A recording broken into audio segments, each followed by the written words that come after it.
It's 5:45 p.m., which means it's time for BCTV's weekly media roundup, 5:45 Live. I'm Kia Bailey. And I'm Roland Boyden. On deck tonight, fires aplenty in the region.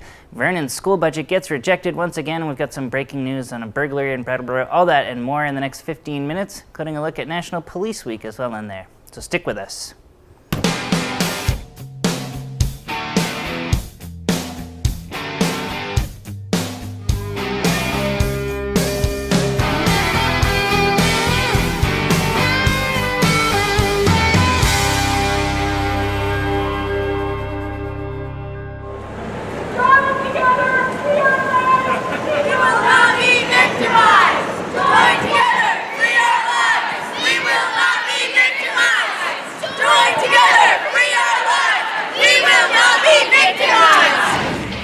Welcome back to this May 8th, 2015 edition of 545 Live. That's footage of the Take Back the Night event hosted at the Common at the end of April, courtesy of hardworking BCTV producer James Banslaben, who was there to record some of the events.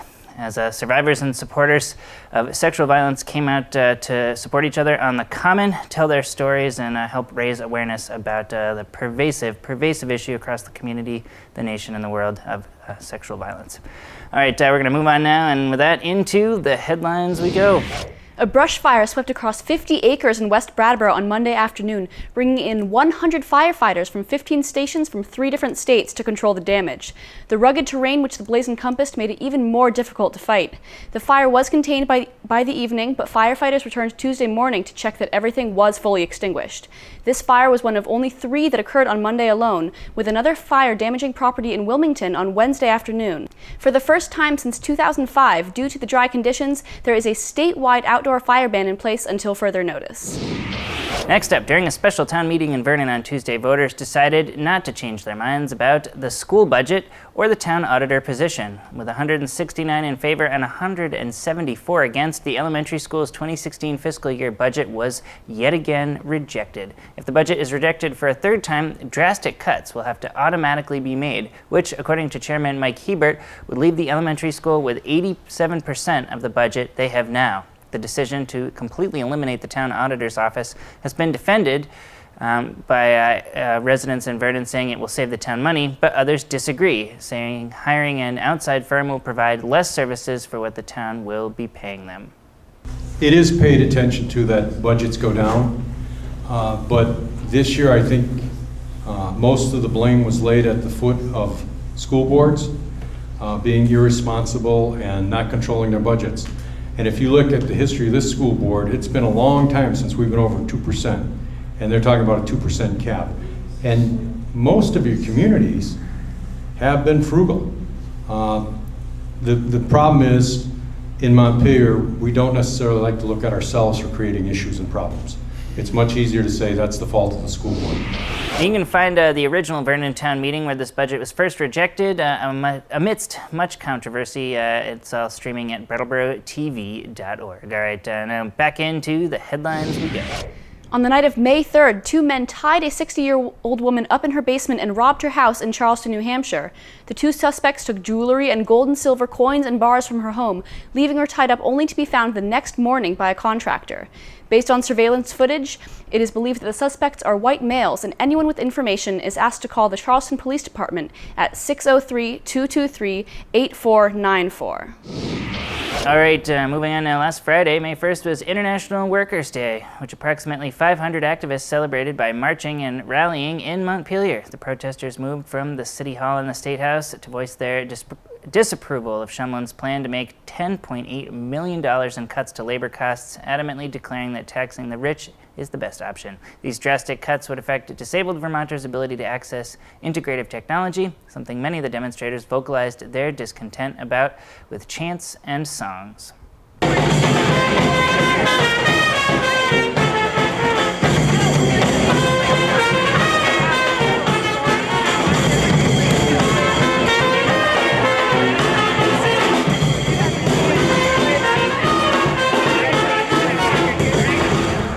Well, Well, thanks to BCTV volunteers Russ Graybeck, Kip Tewksbury, and Maria Dominguez, who were all up north in Montpelier last week for the special Mayday Workers' March on the Capitol. That'll be showing as a complete program in the coming weeks on BCTV, but glad to show you just a little bit of footage of that now. Again, thanks to those volunteers for putting that together. All right, on with the stories we go.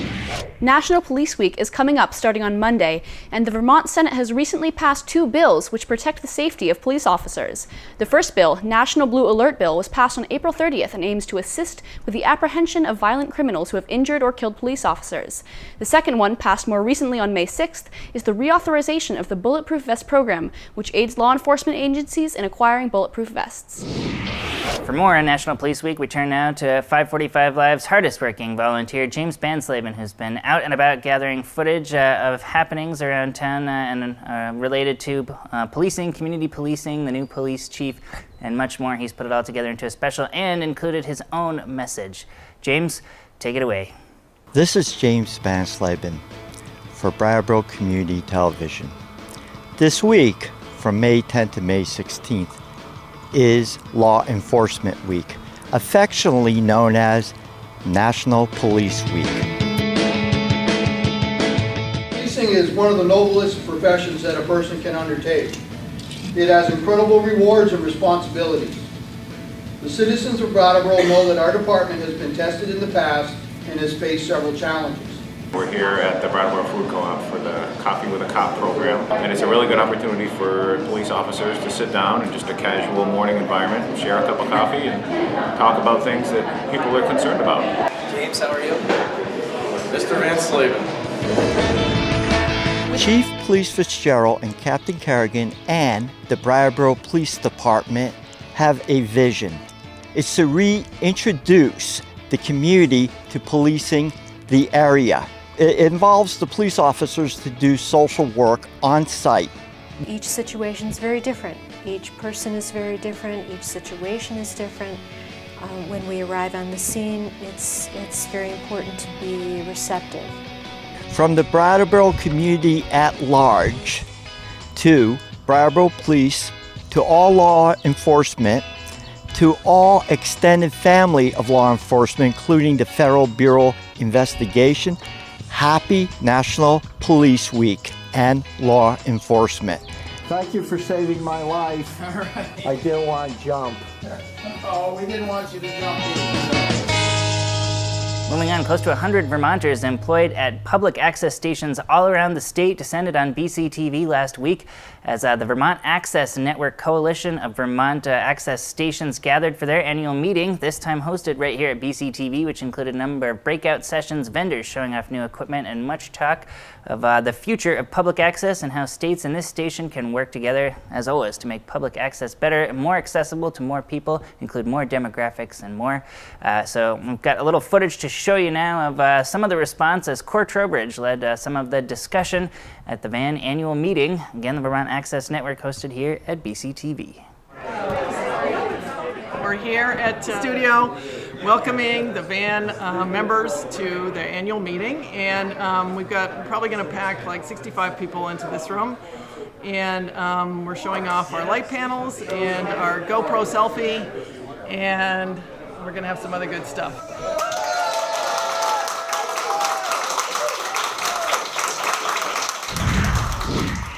And now, this weekend's weather courtesy of the BUHS Morning News Advisory Broadcast Team, BUHS TV.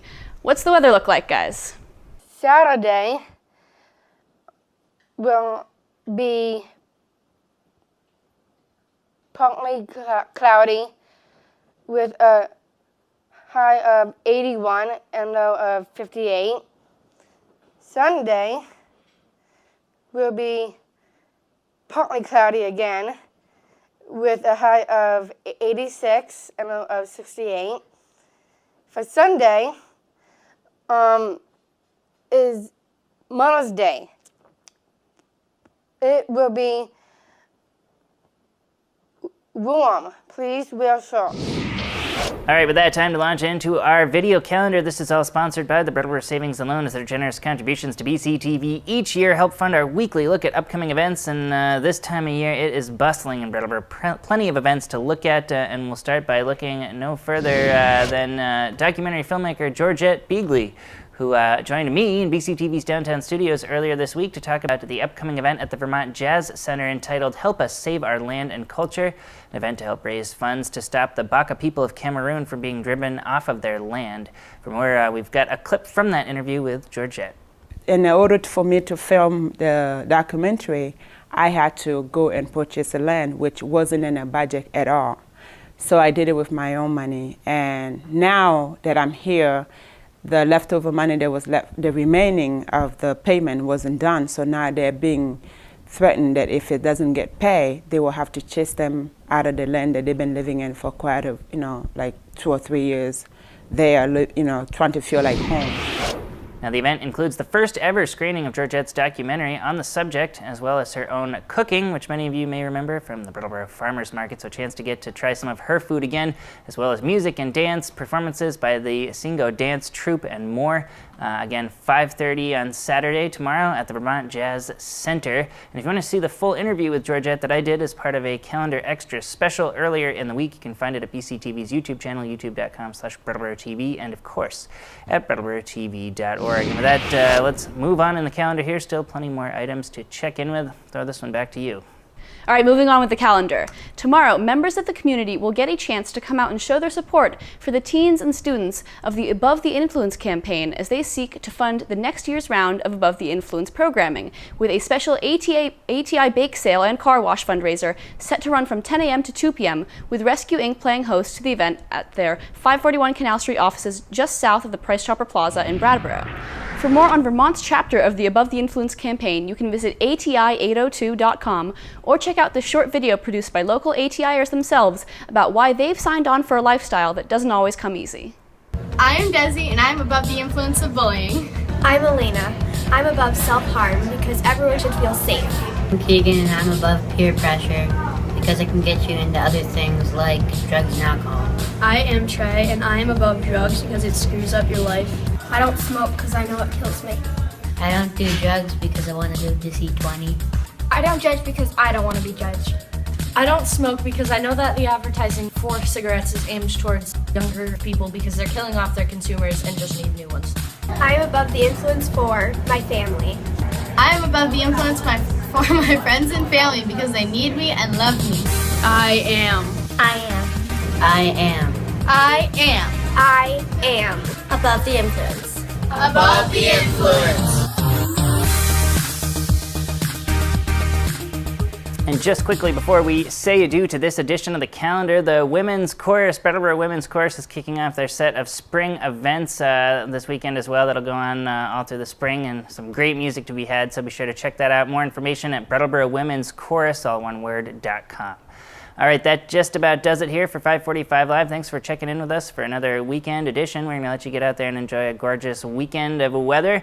We'll be back next Friday, 5:45 p.m. Eastern Time, right here on BCTV, Comcast Cable Channel 8. In the meantime, thanks for watching.